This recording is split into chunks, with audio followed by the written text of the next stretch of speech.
आणि शिरसगाव कस्ब्यात तर भल्लाच खतरनाक माहोल चालू होता. तुम्हाला काय सांगू या सिरीजचा ह्या पार्ट 2 आणि भावांनो कायच खतरनाक माहोल चालू होता भावा. तिथं टकरान फकरा डीजेचे भल्लेच खतरनाक चालू होते.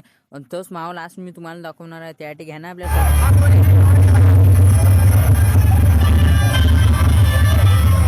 आणि आपल्या पेजवर असे ब्लॉग तर येणारच आहे. त्यासाठी आपल्या चॅनलला फॉलो सबस्क्राईब तर मारूनच टाकून द्या तुम्ही त्यासाठी.